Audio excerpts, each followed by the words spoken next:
ভাই ও বোনেরা এবং প্রশাসনের দায়িত্বপ্রাপ্ত বিভিন্ন কর্মকর্তা নিয়োজিত যারা আছেন সকলকেই শুভ অবতারণ্য।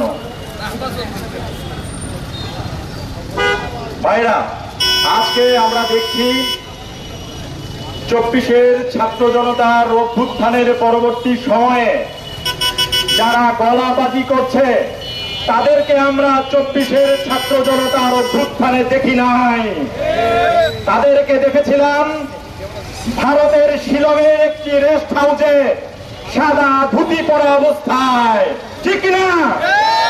24-এর ছাত্র জনতার অভ্যুত্থানে আমরা দেখেছিলাম লন্ডন থেকে ডিজিটাল মাধ্যমে বক্তব্য দেওয়া নেতাকে দেখেছিলাম, ঠিক না?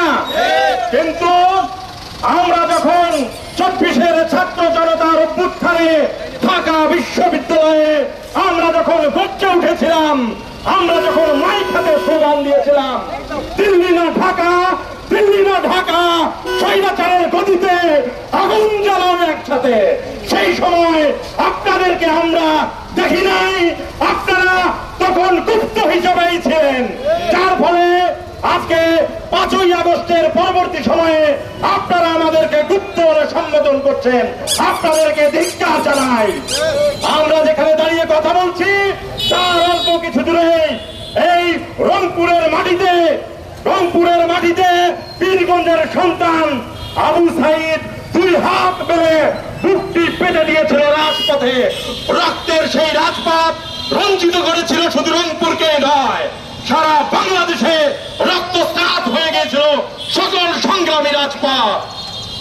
সেই রাজপথ থেকে উঠে এসেছিল আজকে জাতীয় নাগরিক পার্টির আহ্বায়ক নাহিদ ইসলাম, আক্তার হোসেন, সার্জিস আলম, হাসনাত আব্দুল্লাহ, কিংবা সেই নেতৃবৃন্দ আতিক মুজাহিদ, নাহিদ ইসলাম সহ যারা দেখেছি, সেই আসিফ মোহাম্মদ সজীব ভুঁইয়া থেকে শুরু করে যারা এনসিপির নেতৃবৃন্দ, আজকে কেন্দ্রীয় নেতৃবৃন্দ, তারা কিন্তু রাজপথ থেকে উঠে এসে নেতৃত্ব দিয়েছিলেন এই সরকার পতনের আন্দোলনে।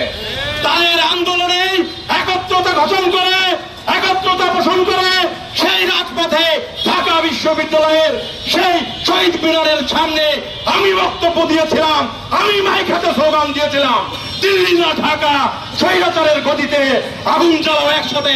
ভাইরা আমার, আমরা বর্তমান স্বরাষ্ট্রমন্ত্রীকে বলতে চাই, আপনি মাননীয় স্বরাষ্ট্রমন্ত্রী, আপনি নিজেও গুমের শিকার ছিলেন, কিন্তু গুম কমিশন করার ক্ষেত্রে আপনার কোনো ভূমিকা দেখলাম না। এজন্য আমরা অত্যন্ত দুঃখিত।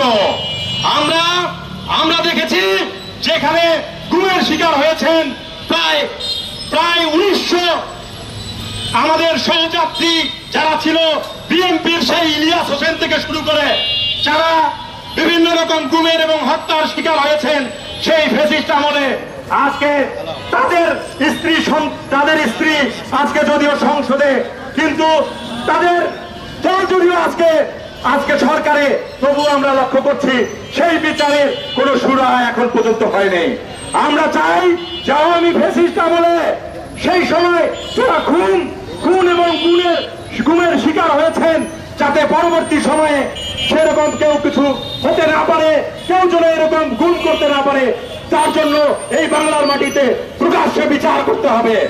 আর ফ্যাসিস্ট আওয়ামী লীগ সরকার আজকে অনেকের কাছে হয়তো ভালো হয়ে গিয়েছে, বলছে অনেকেই যে ফ্যাসিস্ট আওয়ামী সরকারের সময়ের বিভিন্ন সুযোগ সুবিধা তো তারাই পেয়েছিলেন।